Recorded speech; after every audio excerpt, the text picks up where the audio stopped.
Hi folks, I'm John Whidden and this is my friend Steve McLeod, and today we're going to talk about Woodstock 1999, the documentary Trainwreck, and the concert itself on this Sonic Obsession.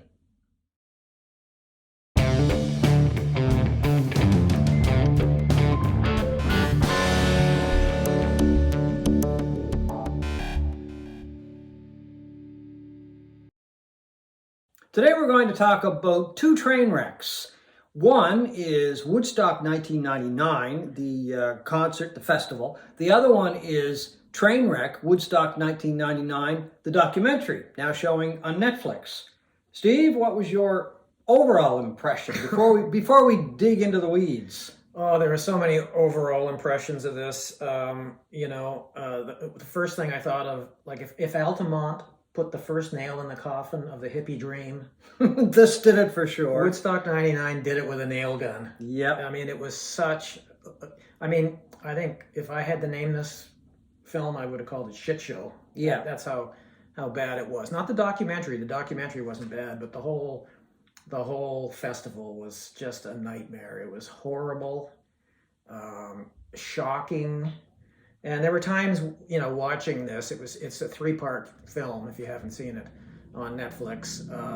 About halfway through, I thought, do I really want to watch the rest Yeah, of this? I was like you with that one, yeah. I've seen enough of the debacle, thank you very much. It's all, I had forgotten how bad it had gotten. I knew it was bad, but it was just much worse than I remembered, I guess. Yeah. It's a cautionary tale of how not to run a big music festival is basically what it is. Yeah, well, I think there's one word that really comes into play with this festival and, other maybe events around the world that people should probably be aware of, and that's greed. Because I think that's really what fired this festival from the get-go, and as it transpired over a few days. Yeah, I mean, it was just greed, Yeah, and I think what made it worse was the music of the time. In the 1990s, the music got a lot angrier than it was in 1969 when the original Woodstock in Saugerties, New York took place. There were no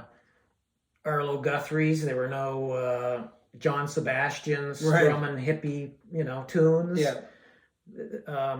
The decade began with grunge in the early 90s and bands like Nirvana and Pearl Jam, and then it was amped up as these new metal bands like Korn and Limp Bizkit, who, I never understood the appeal. No, I've never understood that appeal either.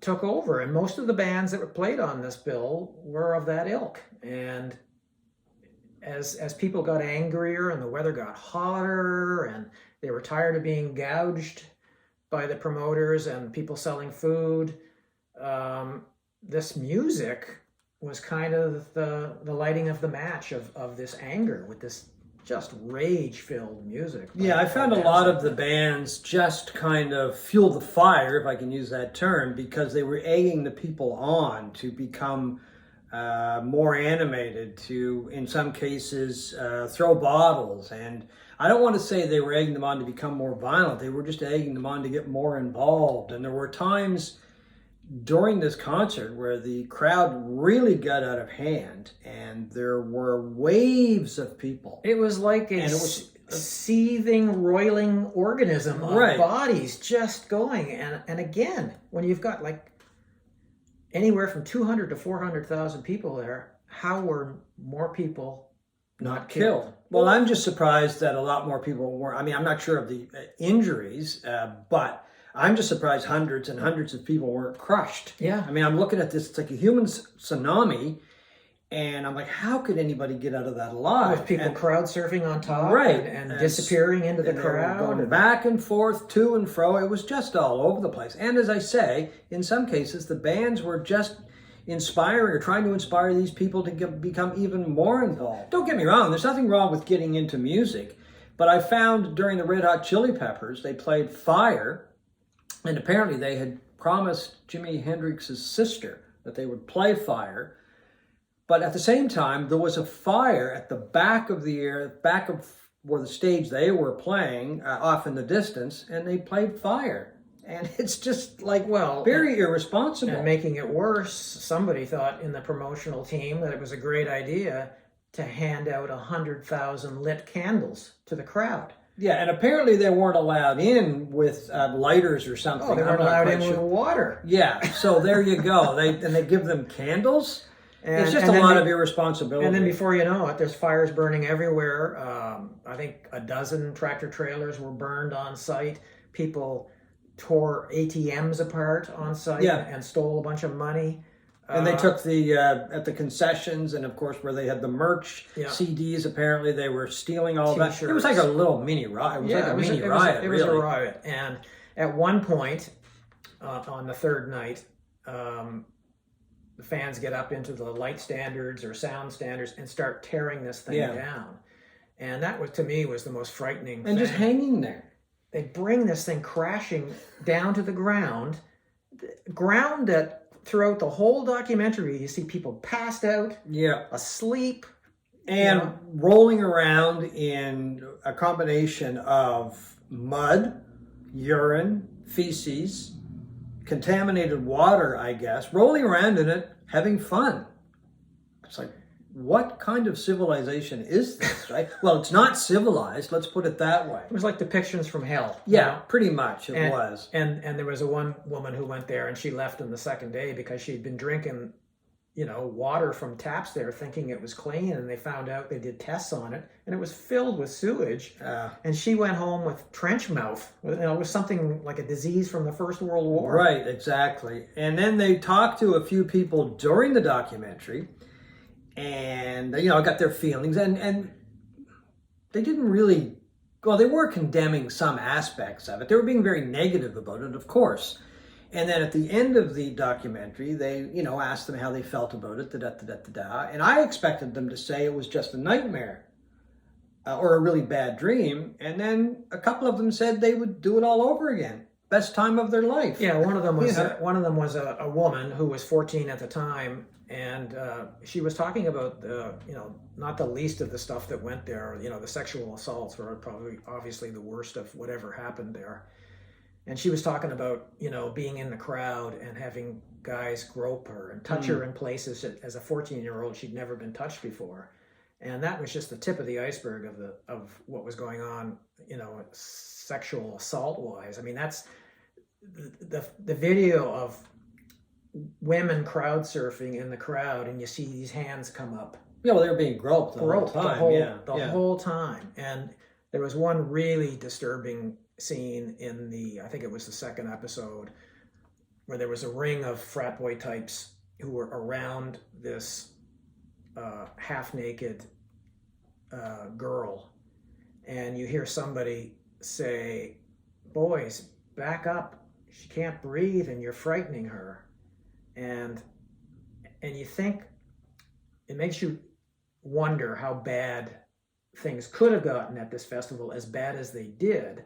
But there were reports, of 4 full-blown sexual assaults going on in this I would be surprised if there weren't more than that. Yeah, there were. And those are only the reports, right? There were eyewitness accounts that this wasn't dealt with in the movie. So I've read it in news stories on the event, and that there were eyewitness accounts of a couple of crowd surfers being pulled into the crowd and gang raped. And there was one really disturbing scene in the Fatboy Slim's rave in one of the hangars on this former Air Force base where this was held.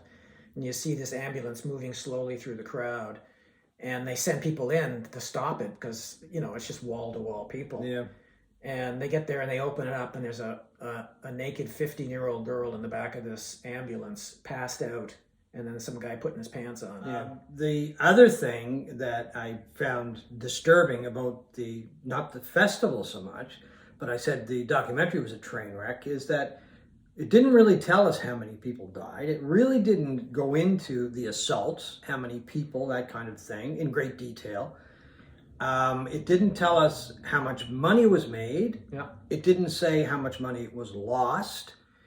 It really didn't give any kind of aftermath to the whole thing. It really didn't sum it up. There was some disturbing footage at the end. You mentioned the tractor trailers. and it showed them in a row. I mean, that was just, it looked like a war zone. The next day it looked like a war zone. But they didn't really investigate any of the real issues that happened at the festival or after the festival, which I thought, okay, well, you could have done a much better job at that. If you're looking for a documentary, a really good journalistic documentary about Woodstock 99, this is not it. If you're looking for a lot of footage that is very disturbing and shows you what a shit show this was, both literally and figuratively, this is the documentary for you. Yeah, it almost really walked the very fine line between, because it wasn't a journalistic thing, it wasn't a true journalistic effort. It walked a fine line between documenting what was going on and titillation. Oh, yeah. In a lot of cases. I mean, the nudity, I know there was a lot of nudity. I certainly could have used a little less of flea. There's one other thing we should mention is the promoters. They didn't really take any kind of responsibility for what had happened. They thought things were great. Yeah, John Shear, who was, from my knowledge, a very respected promoter on the East Coast of the U.S. for many, many years, was one of the promoters, and Michael Lang, who had promoted the original Woodstock, was involved as well. But they just kind of glazed over the issue and more or less tried to make people believe that a lot of people had a really good time and there were no issues with it. One of the worst moments of the film was John Shear saying today, in the interviews today, that there were no more sexual assaults there than in an average city of 200,000 people. And basically kind of excused a lot of it because a lot of the young women there were half naked and walking around topless and stuff like that. Unbelievable. Security was another issue. There were interviews with one guy especially who had a T-shirt that said he was security, yellow T-shirt, and he sold it for $400 for $400 to some other guy because he had another T-shirt. Well, they were just kids. They were giving kids $500 to be security guards. The concert itself was just a debacle from the beginning. I think there was some really good music. Like Jewel, for example, she saw what was going on, left the stage. It looked like Willie Nelson's set might have gone ahead, trouble-free. I don't remember the Tragically Hip set. You said you watched it, but it was pretty good, wasn't it? Yeah, it was. So there was some good music overall, but as I said earlier, if you're looking for a in-depth examination of Woodstock 1999, this is not the show to watch. But if you're looking for something that shows the mess that it was, this is the show to watch. Woodstock 1999, Trainwreck. This past week, we said goodbye to two artists, one Canadian, one American. I think one of the great songwriters of all time, along with two other gentlemen. He wrote some of the biggest hits that ever came out of Motown. His name was Lamont Dozier. He was 81 years old, and along with the Holland brothers, and I got to check their names because I always forget, Eddie and Brian, of course, they wrote some of the biggest hits, but also some of the best songs that ever come out of Motown, some of the best songs that were soul songs, R&B songs, just a few of them. Baby Love, Stop in the Name of Love, You Keep Me Hanging On by the Supremes, The Four Tops, Bernadette, Can't Help Myself, and one of the great songs, I think, of all time, Reach Out, I'll Be There. Lamont Dozier also wrote How Sweet It Is for Marvin Gaye. And then they later, after they left Motown, they wrote a song, a huge hit, which was a great song, Band of Gold by Frida Payne. They wrote that one as well? They wrote that song after they had left Motown, and they were involved in some kind of legal issue with Motown, and they used a pseudonym, and it was Edith Wayne was the name they used because of the lawsuit. Anyway, Lamont Dozier, along with the Holland brothers, Holland, simply wrote some of the best songs in any genre ever. He will sorely be missed. I want to add one other song to that because I didn't know until today that he actually wrote it after he left the Holland brothers. That was Invisible by Alison Moyet in 1984. I was not aware of that. And that was a great song. I loved that song. She had a great voice. She had a great voice, and I didn't realize until today that he actually wrote that. We also, unfortunately, had to say goodbye this week to Gord Lewis. He was a guitarist for the seminal Toronto punk band Teenage Head in the late 70s, early 80s. They were a band that never really got their due, one of those bands that had bad luck going on their side. Yeah. Unfortunately, Gord Lewis was murdered this week in his apartment in Hamilton, Ontario. And his son, unfortunately, has been charged with second-degree murder. We don't know anything more than that. But he was a tremendous guitar player. This band is lumped in as punk, but they really just played great rock and roll. I thought they were just a good rock and roll band, yeah. And they were headed down to New York to do a showcase to try to get a record contract in the States. They had just put out 2 albums in Canada that were fairly well received in Canada. And they got in an accident, and Gord Lewis broke his back or had terrible back injuries that it took a year to recover from. And the moment was gone. It passed for them, Well, that's the problem. A lot of those moments, if you didn't grasp them, especially in the music business, they were gone, right? So, Gord Lewis and Lamont Dozier both left us this past week. And that is This Sonic Obsession.